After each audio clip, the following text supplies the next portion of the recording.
guys, welcome. This is Jen Frost with Faith and Fabric, and today I'm excited to make a special project with you. We are going to be making this lovely 24-inch by 24-inch quilt pattern. This is a nice little mini quilt. This is one of our free projects. So we're going to be giving you some instructions here. You can actually download the pattern below for free. You just put in your email address and we'll send it over to you. But I'll be walking you through some spots of the pattern today, probably not the whole thing because you can just print out the pattern, but we'll be giving you some tips and tricks. We'll be giving you some ideas on colorways because there's a lot of fun ways you can play with color in this pattern. And we'll be hopefully answering any questions you may have that you post in the comments below as you make this, okay? So a couple things before we get started. This pattern is called Love One Another. Now this pattern is, like many of the things we have here, inspired by scripture because loving one another is something we are each called to do. And that's not just the people we love already, you guys. That's the hard people that we don't want to love, the people that drive us crazy. Those are the ones we are called to love the most.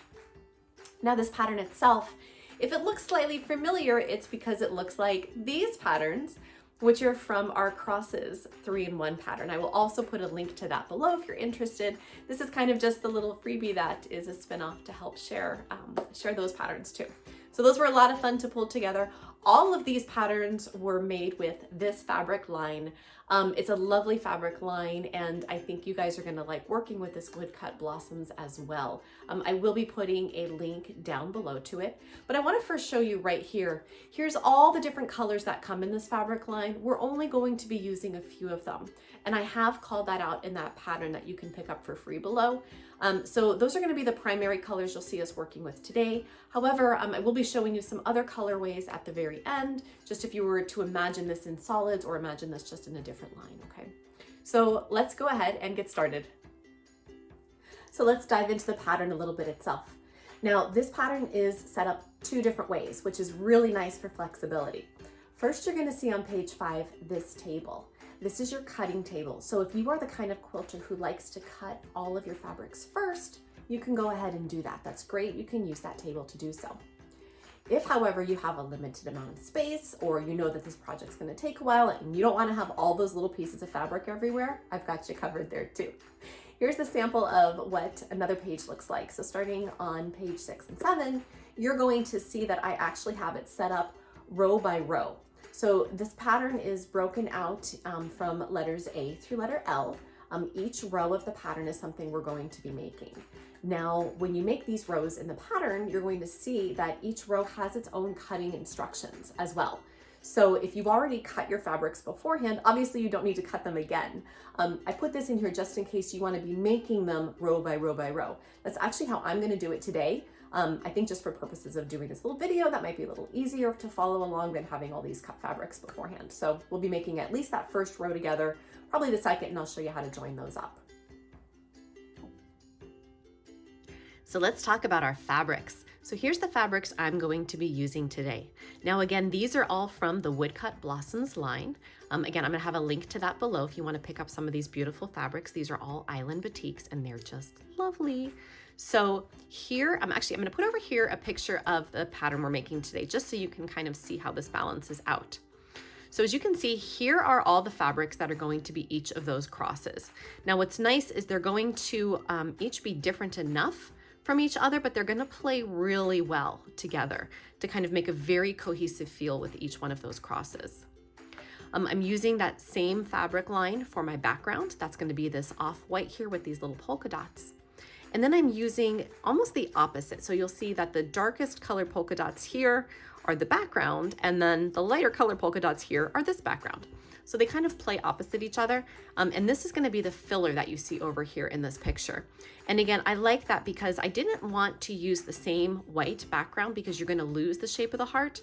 But I also wanted something that was going to still be very evident when you look at this quilt, that negative space is background. So here's some color choices on how I've pulled mine together using this beautiful fabric line. So let's play with these colors a little bit more. I want to show you two other examples of what you can do with this fabric line.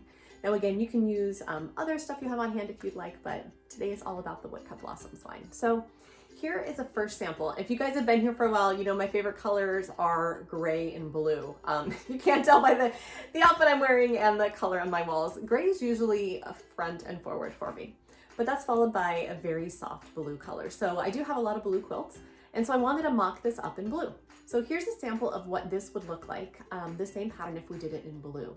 Now you'll see I have that lighter blue background, and then I've got all those shades of blues and the blue purples in there as the cross. And then I did like that darker color to go as a border on here.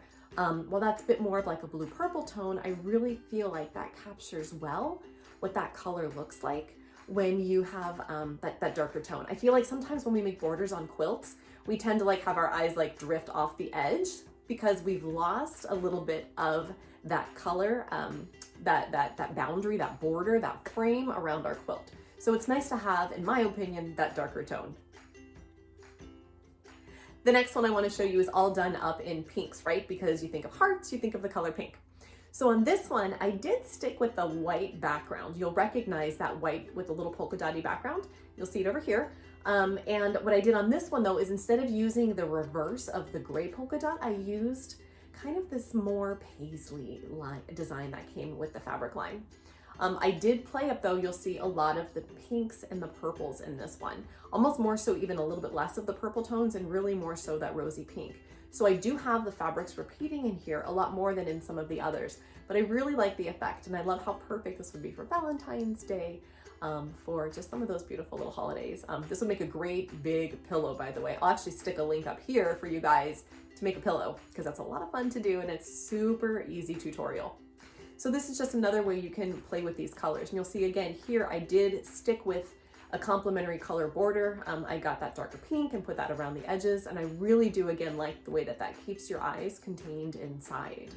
So I would love to hear in the comments what colors you guys would use in this. You know, would you go for more of the blues, the pinks?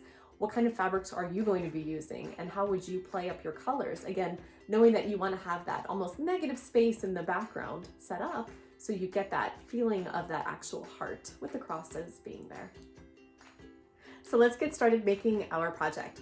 I'm going to go ahead and use my little pattern sheet here. Hopefully you guys have printed this out already. And I want to make the first 3 rows with you, A, B, and C. Now I'm going to speed things up as I cut because you guys are probably professional cutters by now. I will pop a link up here to my favorite cutting mat in case you're interested in learning about that. But you know, row A is just one solid background piece. Row B is pretty easy as well because you're only mixing in the tops of 2 crosses. And then row C is when we start to add a little bit more color in. So I'm going to go ahead, I'm going to make rows A, B, and C. And then I want to meet back up with you when it's time to start connecting those rows, because that's where there's a couple little just tips on alignment and how you want to press your fabrics that I want to share with you that are pretty important to make sure that your design turns out the way it should. I wanted to jump on with one more quick cutting tip. Some of you may have an Quilt. I love mine. I'll actually pop a link up here to that on how to use it if you haven't used one before. But if you have an Quilt, this is the die you're actually going to use. This is the 2.5 die cut. This is going to make cutting your fabrics a heck of a lot easier and a heck of a lot more accurate. So especially with your background fabrics, you'll have plenty of space to put that whole piece of fabric on here, have it cut you those exact 2.5-inch strips that you need, and then you'll just have to subcut into the smaller sections. You can even do this with the crosses. So this is going to save you a lot of time and give you a lot more accuracy.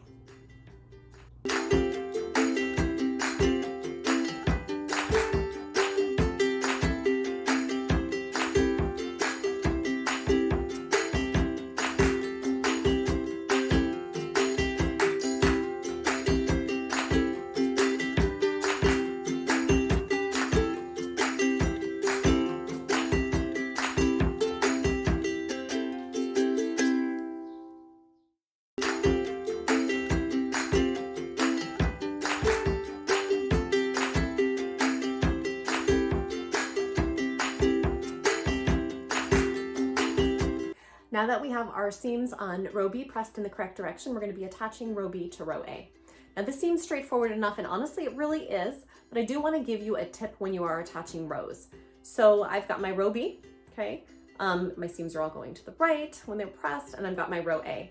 So I'm going to pin them here at the top, And what I'm gonna do, you'll see after we make row C, we're gonna be stitching these in different directions. Now this is called out in your pattern in that same section in the introduction. I do hope you guys are reading that introduction. It's there for a reason. But you're basically gonna you're gonna do your 1/4 inch seam. And the reason I keep my pin here is this is gonna remind me I'm sewing from, I guess that would be the left to the right. After we make row C, and we'll do that one together, that'll be the last row we do, because after that it just becomes pretty repetitive. But we'll be sewing from the left to the right. When you attach row C on here, you're going to be going from the right to the left. And by sewing your rows in different directions each time, it's going to prevent your fabric from kind of skewing. Now we are not making that huge of a quilt. We only have rows A through L. It's not that much. But if you had a ton of rows, or if you were just even, honestly, you might even have it happen with just A through L. If you just keep going left to right, left to right, left to right, as you attach all your rows, you're going to find that your quilt, instead of being perfectly square and a nice block by the time you're finished, you're gonna have a little bit of a trapezoid going on, which is not what we're going for. So let's go ahead. We're gonna sew these together. We'll give them a press. We'll talk about pressing these, because there are some instructions on the pattern on how you wanna press your seams throughout A through L. We'll talk through that. Then I'm gonna quickly make row C. We'll talk through one more piece there, and then we will let you get on with it and sew the rest of it yourself.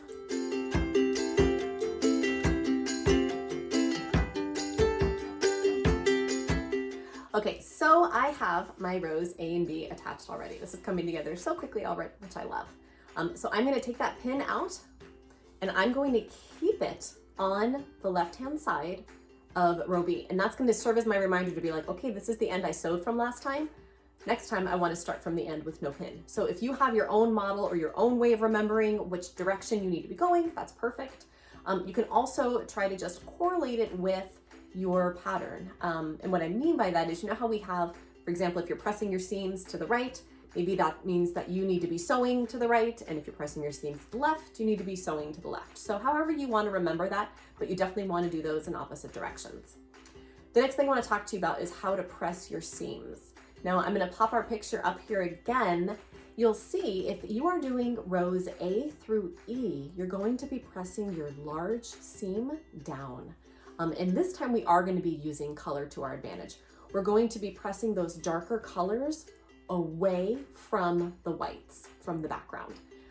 Once you hit row F, your heart is already starting to get more narrow on the bottom. So we're going to be pressing all those seams up to the top. And that way, we're going to be avoiding hopefully having some of those darker colors bleed through from the front.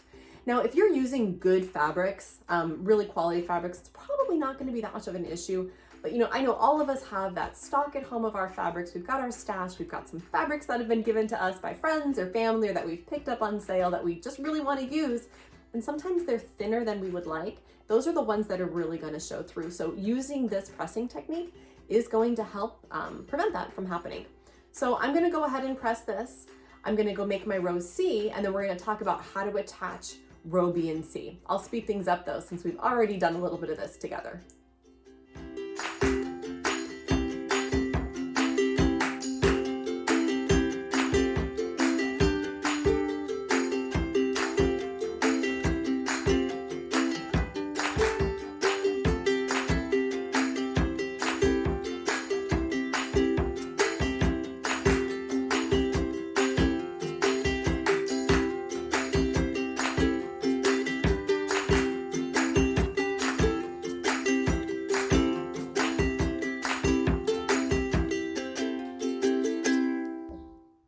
Okay, so let's attach row C to A and B.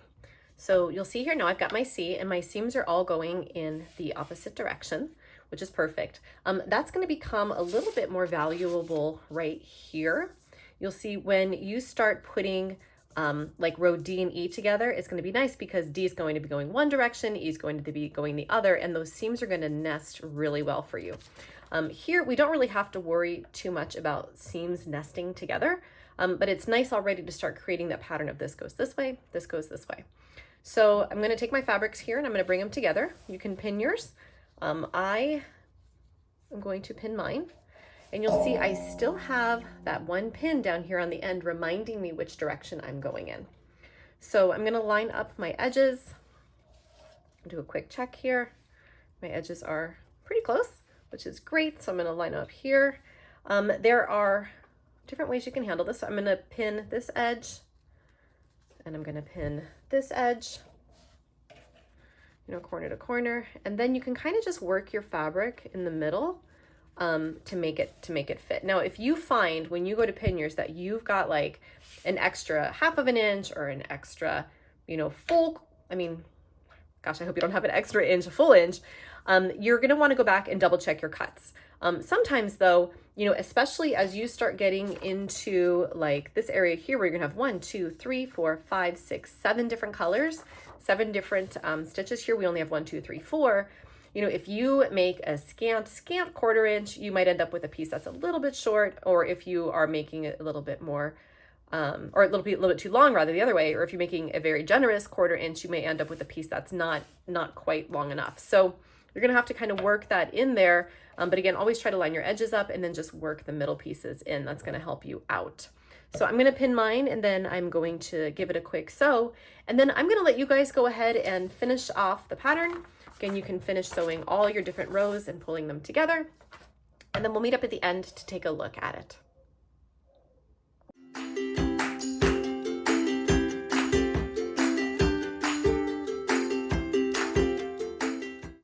So I know I was gonna let you guys go, but I just wanted to show you attaching row D. So this is the first time we're gonna deal with nested seams. So I wanted to just give you a few tips on this if you've never done nested seams before. So hopefully if you've been pressing your seams the way it shows in the pattern, you will have these guys pointing in this direction. It's upside down, so that might be why it feels a little backwards. And then you'll have these seams pointing in this direction. So here's this piece here, which you can see when it goes on here is going to be the next portion of the cross, the start of the pink ones, the start of the 2 end ones, and then more of the purple. So instead of just lining it up on your edges and just going, well, that's good, right? What I would suggest you do is start paying attention to where your crosses are. Because if I were just to like haphazardly put it down here and say, okay, it's lined up on the edges and start pinning, you'll see my seams are actually slightly off. Like let's use this one. If I were to sew this, you'll see they're off by, I don't know, maybe 1/8 inch right there. So instead, what I wanna do is I wanna nest that seam. And this is where that pressing becomes so important with which direction you sew in. So I'm gonna take that and I'm gonna pin it in here with my little flower pins. I love these so much. I'll put a link to these below. I'm gonna pin this side. Put that one through the seam. It's a little tough to get through all that fabric. It's so much easier. And then you're just gonna come through and check where else you should nest. So you'll see the other places you should be nesting are like, for example, on your ends. Now this one doesn't matter. This is just gonna be in the center of the purple. And if it's ever so slightly off, that's fine. One way you can check this, and I have this tip in our 3 crosses pattern, or the 3 crosses, 3 different ways. I'll put that link up here for you. Is you'll see if this is your thread line, that's where the stitch is. Those should pretty much be lined up right here. So if I'm gonna exaggerate this, if I look at like this, now it looks like the fabric's lined up, but it's actually not. And when this would open, you would see your cross would kind of be like a crooked piece of wood. So just as an easy visual, you can use your thread line, and your thread line should pretty much come straight up on your edges. Your next nested seam is going to be right here. So on your edges, you're going to see the cross as opening up here, line it up, and you can give that a pin on each end. Now this is going to go throughout your whole pattern. I've got some chicken scratch marks on here, but roughly anywhere where you have colors lining up. So here, like these 2 would line up, these 2 would line up. Really, it's gonna be anywhere where you have these connection points, okay? Again, if you're using the same color, you're gonna wanna line that up. The only time you're not gonna have to worry about those nested seams are the crosses on like I'm gonna call that the 1, 2, the 3rd layer down of the cross. That's not gonna be as important. But again, I showed you that trick right here. So this time I'm gonna let you get to your own sewing and we'll meet up at the end. Ready to see how it turned out? Here we go.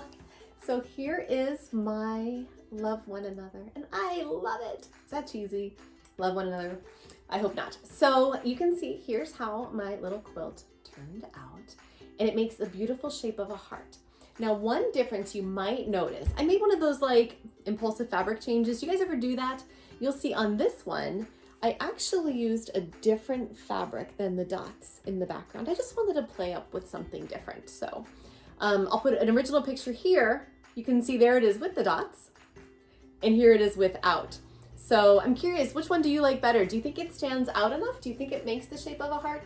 I feel like it does. Although it'd be fun to play with this again with like a little bit bolder of a color, a little bit darker of a color there to have that stand out.